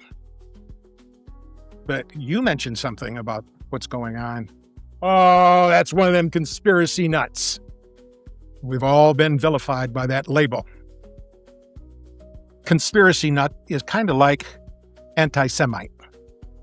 It's just a buzzword to say, they're onto us. They know who we are. They know what we're up to. Let's jump on them and vilify them. And that's the way they operate, through vilification. And if vilifying isn't enough, they'll trump up some charges. And if that's not enough, they send in the wet agents to spill some of your blood. Well, in Dusseldorf, Germany, the communist revolution, rules of revolution came to light. And in 1946, a U.S. Attorney General obtained a copy of the same rules from a known member of the Communist Party. And today, these same rules are in effect, and I want you to compare these concepts with modern occurrences. There's three of them, ABC. A, corrupt the young. Get them away from a religion. Get them interested in sex, make them superficial, and destroy their ruggedness. we sure have a lot of whips today. A lot of these young kids coming up just don't seem to have what it takes anymore. But they've been through the public fool system. They've been nurtured by their television. And it's hard to think anymore. It used to be when you went to school, they taught you how to think. Now you go to school, they teach you what to think. B, get control of all means of publicity. Thereby, and there's 7 parts to that, get people's minds off their government by focusing their attention on athletic, sexy books, plays, and other trivialities. And boy, have we become trivial. 2, divide the people into hostile groups by constantly harping on controversial matters of no importance. Number 3, destroy the people's faith in their natural leaders by holding the latter up to contempt, ridicule, and disgrace. 4, always preach true democracy, but seize power as fast and as ruthlessly as possible. Number 5, by encouraging government extravagance, destroy its credit, produce fear of inflation with rising prices and general discontent. That one has really been implemented with vigor. We're playing welfare Santa Claus to the whole world. Now take a look at Israel alone. We send $15,500 for every man, woman, and child. That's a lot of money. Sometimes I think some of us wish, I wish my government would give me that much each year. Number 6, incite unnecessary strikes in vital industries, encourage civil disorder, and foster a soft and lenient attitude on the part of government to such disorder.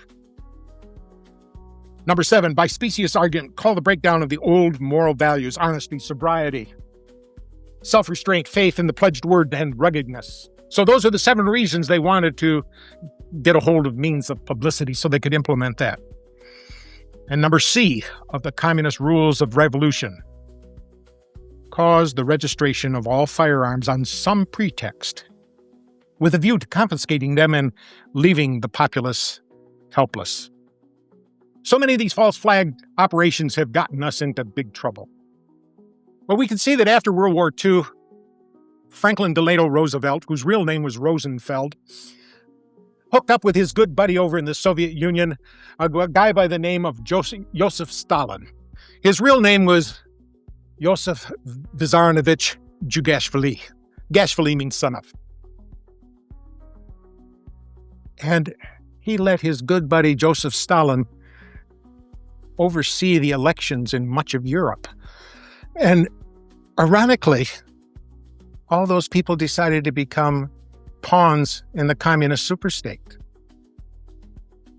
It was Joseph Stalin that said so clearly, and we better pay attention to what he has to say, those who cast their votes decide nothing. Those who count the votes decide everything. And we saw that happen here not too long ago in America because George Bush got elected. And it was his brother down there in Florida that sure did a lot to swing the votes. Remember all those hanging and pregnant chads and all the excuses they had to not count a lot of votes and to count other ones that they shouldn't have. And that reared its ugly head here again in 2004 because down in Ohio, the people who were in charge of the election commission said to the people who were bringing in the voting machines, all right, open up your voting machines before the polls start here because I want to see ahead of time that all the registries are set to 0, that there are no names inside. And they said, oh, no, you can't look inside these machines. It's for security. It's for the sanctity of the vote. We must not let anybody look in the machines. And they said, we're the ones in charge of seeing whether or not the sanctity of the vote is taken care of. You're going to open up those machines right now.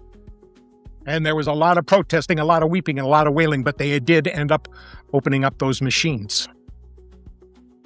Every machine had 300 to 400 votes for Bush on it already. It was a big deal down in Ohio. It was on television, it was in the newspapers, but it just didn't make its way around the rest of America. Why? Who owns the newspapers? Who owns the television? Who owns the radio? The same people that own the voting machines. There's only 4 companies here in America that own voting machines, and every one of them are mafia affiliates. Now these television stations, ABC, NBC, CBS, and all the rest of them that have any influence and any power whatsoever, got together and formed a new corporation. It's called News Election Services.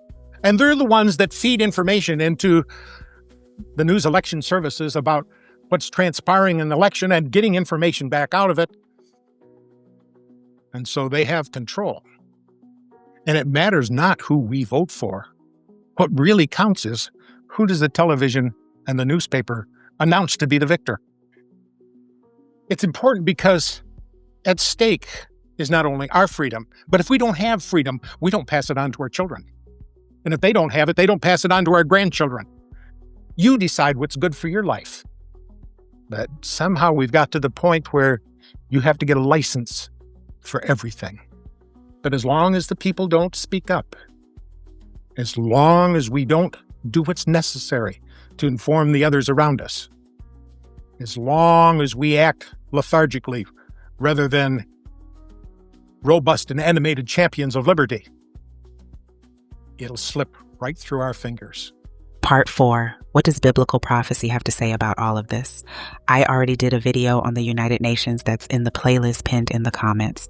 Guys, we are already in the New World Order. They already declare peace and no more wars.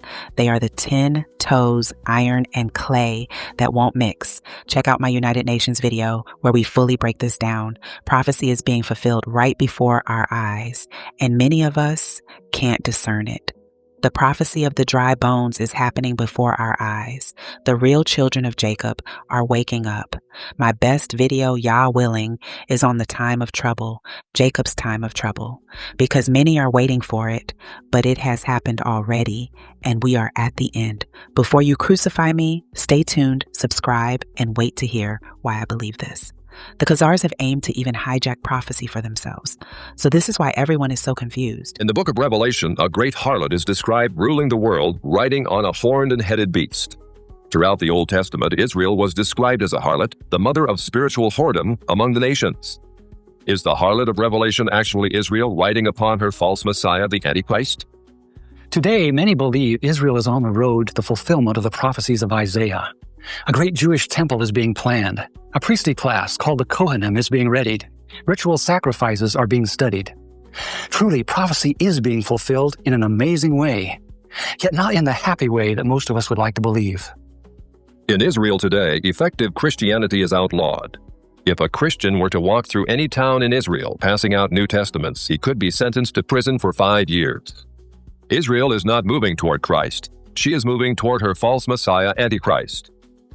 In Antichrist, Israel hopes to find all the worldly power and glory which Jesus denied her. Someday, out of the great tribulation, a remnant of Jews will look upon him whom their fathers pierced and will plead for his forgiveness. The dry bones of Jewish unbelief will be resurrected. Jewish branches will be grafted back into the vine, which is Christ, Israel's true Messiah. Israel will become as much of a blessing as she was once a curse unto the nations. The church must now face the fact that Israel today is not the fulfillment of the sublime prophecies of the Old Testament, prophecies which are conditional upon obedience. Instead, modern Israel is the first stage in Satan's plan to take this world from Christ and give it to Antichrist, Israel's false Messiah, who will rule the world from Jerusalem. This scenario is borne out by none other than Prime Minister David Ben-Gurion, one of the great founders of Israel. Recorded in an astonishing article in Look magazine, Ben-Gurion predicted that a one-world system presided over by Jerusalem will be set up in the near future. All continents will become united in a world alliance, at whose disposal will be an international police force. All armies will be abolished, and there will be no more war. In Jerusalem, the United Nations, a truly United Nations, will build a shrine of the prophets to serve the federated union of all continents.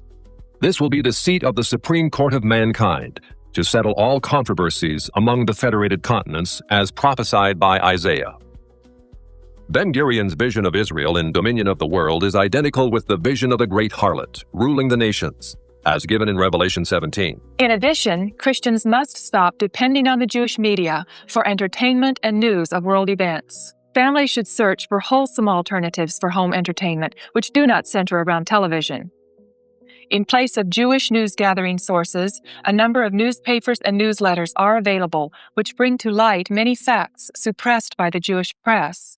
Also highly effective is Ted's fascinating book, Israel, Our Duty, Our Dilemma. Condensing 15 years' research in Jewish sources, this 340-page volume provides easy-to-read yet exhaustive documentation on every subject covered in this video, plus hundreds of pages of related information. This is who Yahusha is speaking about in Revelation 2:9 and 3:9. So when talking about all this, people love always asking, what about this event with Hitler? I won't even say the name of it. You should know. You have to understand the people with control of this world. You have to understand their method of order out of chaos and understand what they were able to do after this event. And then why this happened will make much more sense. I am not a denier of this event at all. I just know it happened for specific reasons that we're beginning to see the conclusion of soon when they rebuild the temple and the Antichrist is claimed king. Anyways, after Hitler, it was decided that the Ashkenazi and Sephardic Jews that were persecuted in Eastern Europe needed their own homeland. Please note that the slaves that were sent to a foreign land to do forced labor for 400 years that were still being oppressed at that same time never received any consideration like this at all. I just want you to note that. Like, think about it. An event that was over a couple of decades brought more support by the world for these people, more than 400 years of slavery and oppression that Negroes were still fighting for, not just in America, but in South America and South Africa, just to name a couple others. And today, people even get bothered when we even bring up slavery. They're like, it's just time to get over it. But they don't hold these people to that same standard. After this event that happened, the world justified a massive change, and the worst part, the absolute worst part of this all really is that people actually believe that Yahuwah did this, and this is a fulfillment of Bible prophecy. They believe that this is about the restoration of Israel. I'm making this video to clearly show you that it was not. But again, using this strategy of order out of chaos, there was not many that could deny those who are now believed to be true Jews. They could not deny them their right to the homeland. Through the Balfour Declaration, the Rothschild family donated the land they owned of what was known as Palestine at the time to the United Nations. The United Nations then gave this land to these converted Khazarian Jews so that they would have a homeland and never would have to face the kind of oppression and slaughter they were submitted to during that event, even though that land was never their homeland. And thus, the state of Israel, the modern state of Israel, was created. And though the prophecy is for all 12 tribes of Israel to come back to the land, they clearly show that only one tribe came back, and they just changed the name to Israel, and this is how everybody looks at Bible prophecy being fulfilled. There is no biblical standard, just that this is what the world wants to believe, and this is what everyone decides to believe. When they took over that land, they had wars against the inhabitants, and it was extremely violent, which is why there's still conflict in that land to this day, because these people came in and took land that they don't have a claim to. This is why we see Gamal Abdel Nasser. He was the second president in Egypt. In 1956, Nasser went on television and radio in the 50s and stated to the Ashkenazi, "You have left black and returned white. You are imposters and shall never see peace." This right here is the true history of the world. And what the world wants us to believe is that everything that has happened right now with all of this is a fulfillment of Bible prophecy in regards to the restoration of Israel, which is how they have tied the Christian church into supporting it. Or watching across America and around the world. Today, the Jewish people are at war for their very survival. So let's bow our heads today and pray. You see, the thing is that because people have not read these prophecies for themselves and they just listen to others who tell them what they must believe, they believe that the restoration of Israel has happened, but it's just happening in stages or something, which is why, though they feel our Father restored Israel, this is why they do not have peace. And this is why the world is ready to pick a side with this coming conflict between Israel and Iran. And it's why the Christian church, even though they see Israel provoking the conflict, they support them anyway, because they feel it's all about Bible prophecy. And let's be clear, it is. But they don't recognize the side that they're rooting for. What you have been given is the history of the second major hijacker in this Christian religion, and it goes deeper than just Christianity.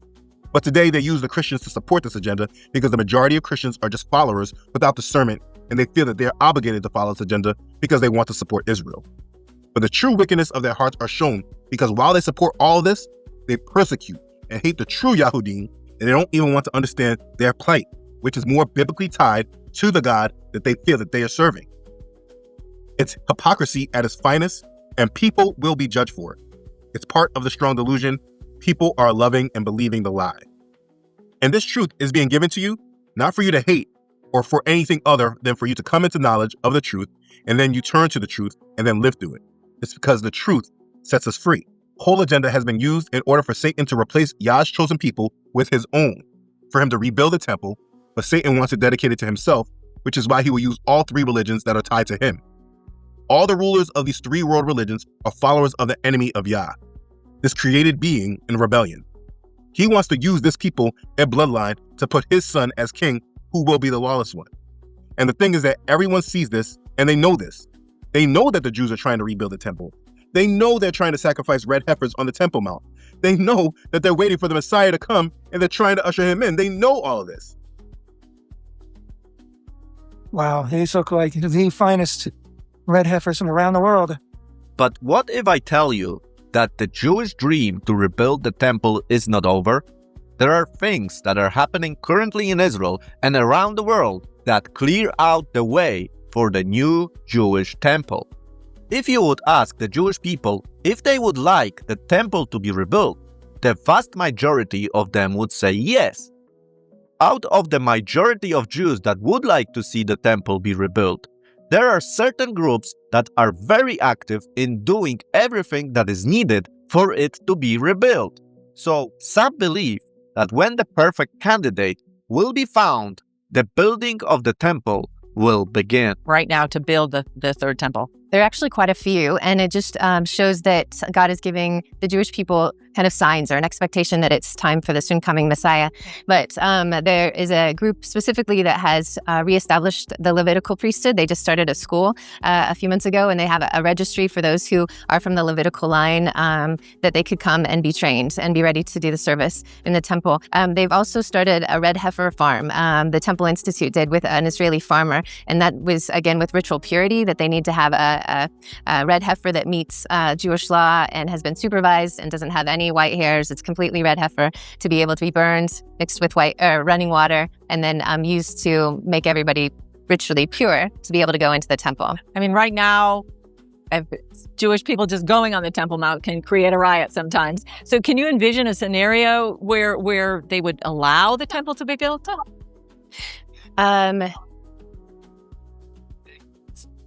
No.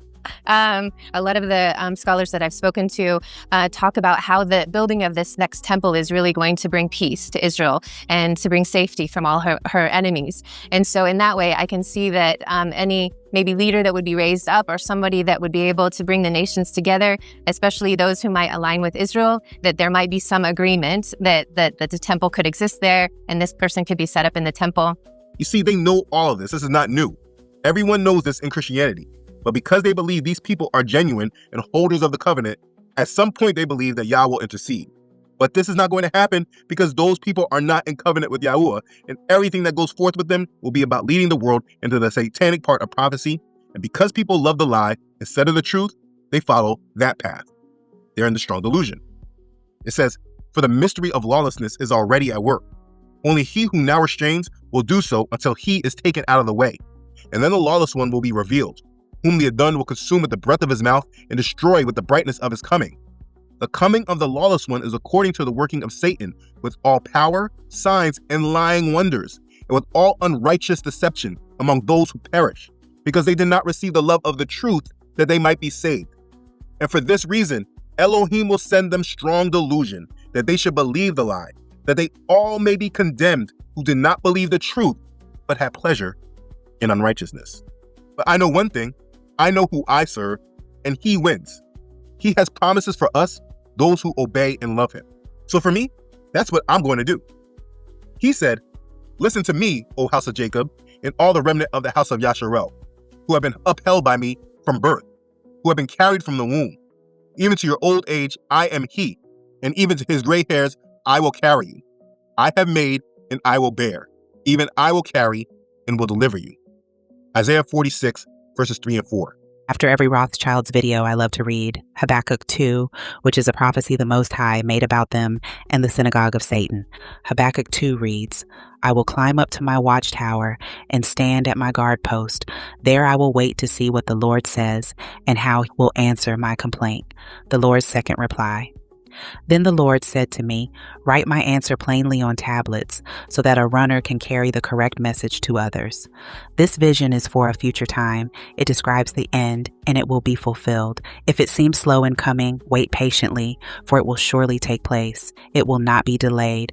Look at the proud. They trust in themselves, and their lives are crooked, but the righteous will live by their faithfulness to God.